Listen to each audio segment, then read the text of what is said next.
Hey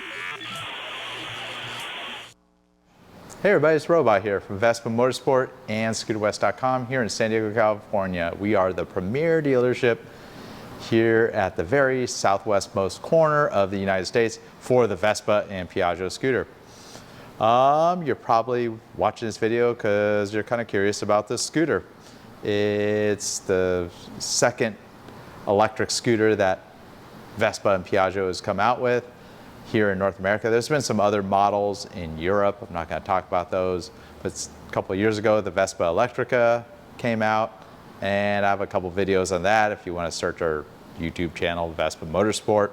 A couple weeks ago you can see the video review of the Piaggio 1 Active. So the Piaggio 1 Active essentially is about $4,300, it does almost 40 miles an hour, and has about 31 miles of range. A lot of people criticize the range, like, oh, you can't really compare an apple to an orange with electric and gas. Yeah, of course the gas scooter has like 2 gallons and it gets 100 miles per gallon on a 50, goes 200 miles, you gas it up every 4 weeks.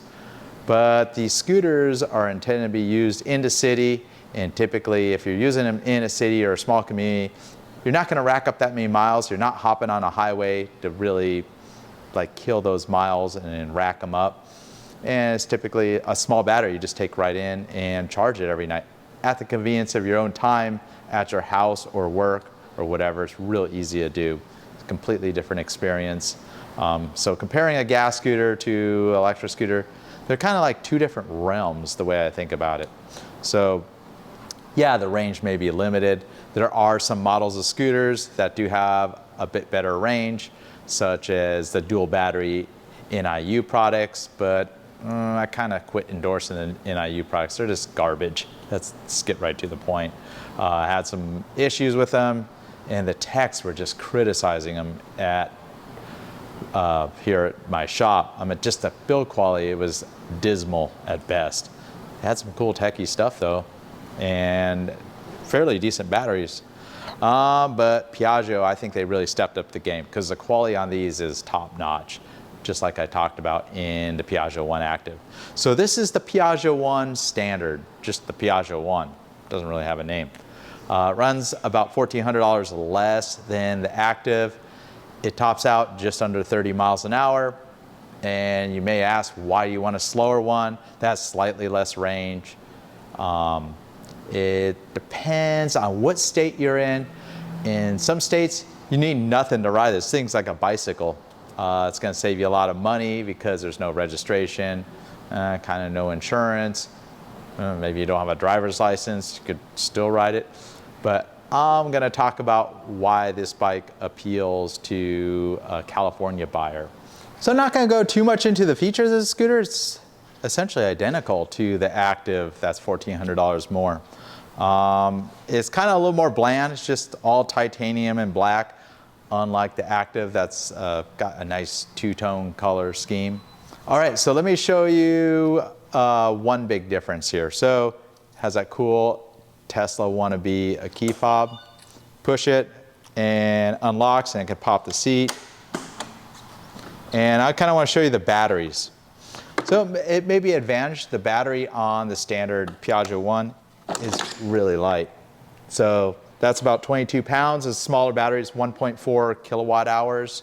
And if you're wondering what that would cost here in California, my nighttime off-peak electric rate is 11 cents an hour. So you're talking about 15 cents to fill that battery up. And you're wondering what the range is. It's about 26 miles.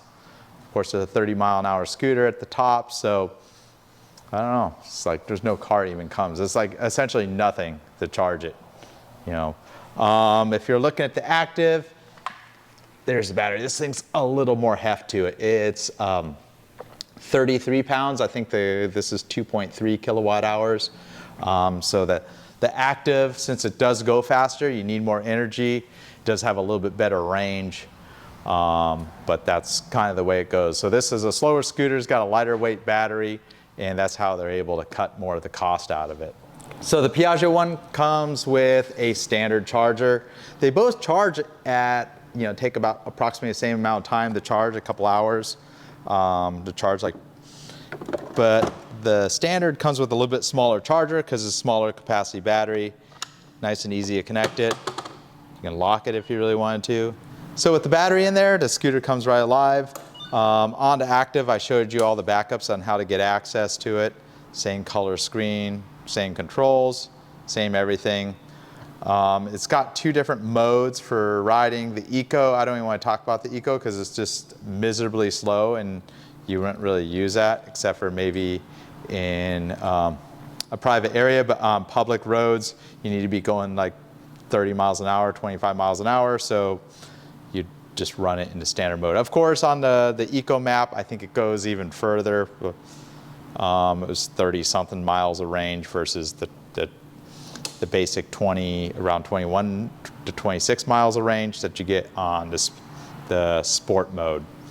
So now I'm going to talk about why this may appeal to you in California. I got the good old California DMV handbook for pretty much all 2-wheelers and motorcycles. And if you go to page 4, kind of has all the differences of the license classes and vehicles in California. So pretty much the big thing with scooters is they all classify as M1 motorcycles.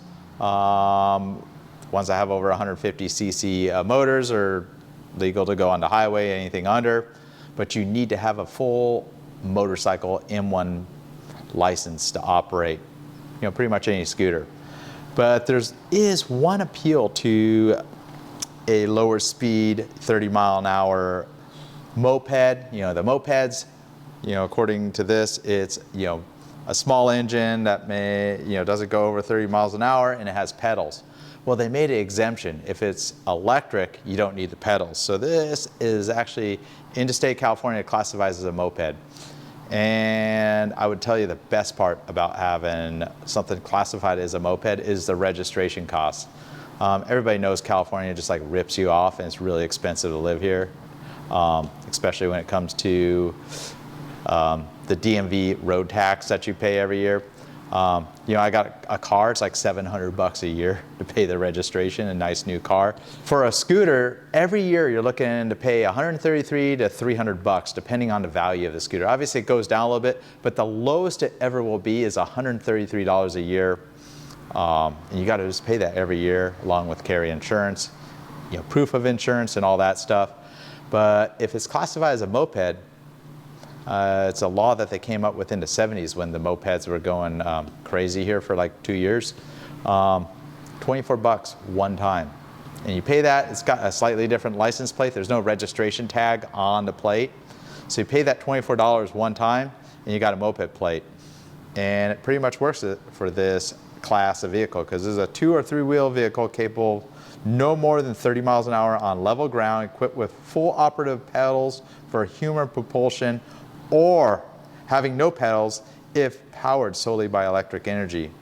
A motor producing less than 4 gross brake horsepower and automatic transmission. So this Piaggio 1 classifies that. The Piaggio 1 Active goes too fast. It makes too much, the horsepower is over the range and it goes too fast. So it doesn't, you got to register it as a motorcycle.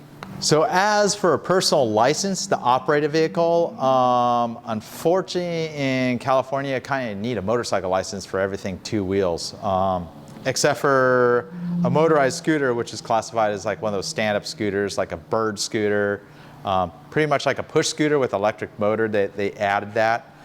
You can operate with any class of a license. But the motorized bicycle or moped, it's this class of license. They don't list M2 anymore. They say any class of license with 2 asterisks. And I look down here what 2 asterisks is. A person holding a valid California driver's license of any class may operate for short term, 48 hours or less, a rental motorized bicycle without taking any special examination for operation of a motorized bicycle, a moped, which is what this scooter classifies, and without having an M2 class endorsement on the driver's license. So it's kind of a gray area. Obviously, if you rent this thing for 2 days, you're totally golden, but I don't know. I think here in San Diego, I think every officer would lay a blind eye to it. As for legality, if you get in a wreck, it may be something else.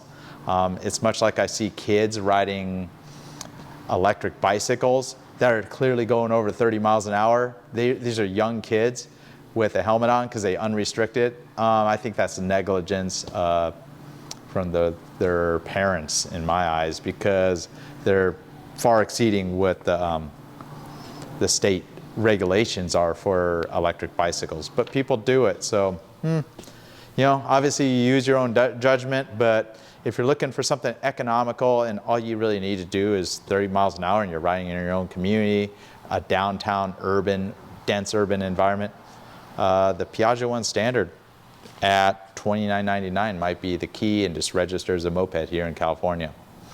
Hope you found that useful.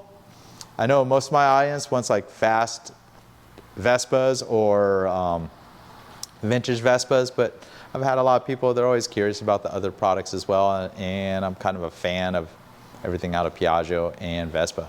Until next time, it's the Robot here for Vespa Motorsport and ScooterWest.com.